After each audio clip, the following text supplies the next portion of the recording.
Today's book review is A Lineage of Grace by Francine Rivers. This is my favorite author. If you're a Christian and you love novels, this woman is your go-to person, I promise you. Her stories are based off of Christian principles, and sometimes she picks up basic Bible stories and builds the plots, the characters, and the end result is always amazing.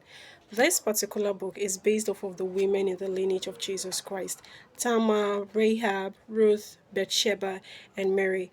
It's a series that has 5 stories, so I'll be doing 2 reviews Monday, Friday, so that we can cover it in good time.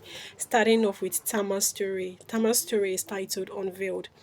Unveiled is set in a time when Israel, that is Jacob, had his 12 sons, and they had just sold Joseph. And Judah, being the firstborn, was so ashamed and he felt so guilty that he could no longer bear living with his father. So he moved out and he settled near Tamar's home. And as at the time, news had gone round how the God of Israel was doing so many miracles and helping them conquer a lot of lands. And so everyone was scared of them. And Zimran, Tamar's father, was also scared. He felt this man can wake up and kill me any day. And so he looked for a way to foster some kind of relationship with them. He decided to marry Tamar off to one of Judah's sons. Now, Judah's sons were known to be ruthless men, and Tamar was scared. She was just a little girl of 13 or 12. And but it wasn't at a time when people cared about any of those things. Even her mother would shut her up, she ever complained. And so she agreed and went to marry Er, hoping he would be better.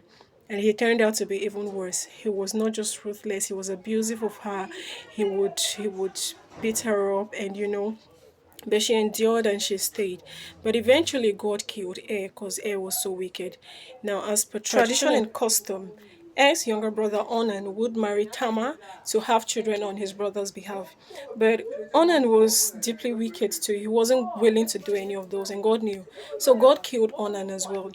And then Tamar would now have to marry Sheila, Judah's youngest son. But at this time, the mother-in-law was like, this lady is a witch. She will kill all my sons and all of that. And Judah was scared too because all his children were dying. And so he sent Tamar off, said, go back to your home. When Sheila comes of age, I'll marry him off to you. And so even though Sheila was older than Tamar at the time, Tamar obeyed and went back home, and she wasn't welcome because women know what it is to go back to your father's house after being married. And she lived in shame. She lived almost like a slave in her own home just to earn the graces of her brothers and her parents. And so many years passed, no message was sent to Tamar. And one day she's in the market and she happens upon Sheila. Sheila is a full grown man. In fact, he doesn't even recognize her. And she's so broken because her father in law didn't heed to his word. And so she comes up with a plan. She dresses as a prostitute and stays by the roadside where she knew that Judah would pass by. And Judah passed by, saw this prostitute, and slept with her. He didn't have anything to pay her, so instead she said, give me your cord, your staff, and your signet ring as pledges, and you can redeem them later. And these were symbols of authority back then, and this man handed everything without a second thought. And so he later sent his friend to redeem the pledges, but the man searched and didn't find any prostitutes in that area. And months later, Tamar is pregnant and Judah hears of it, and Judah is about to rain down fire on Zimran's household. She is still married to my family. How is she pregnant? She's an adulterer. She must die. And Tamar is about to be stoned to death. And her father doesn't care. He's trying to save his own neck. He sends her out, go deal with your husband's people.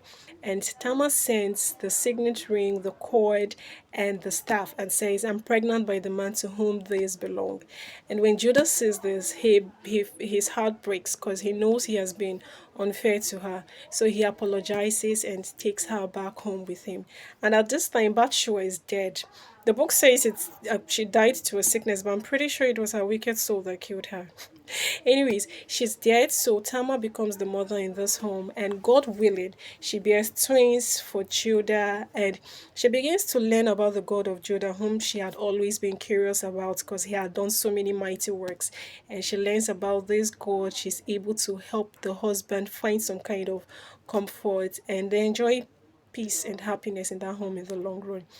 Anyways, it was an amazing read. I'll see you on Friday with Rahab's story. Bye.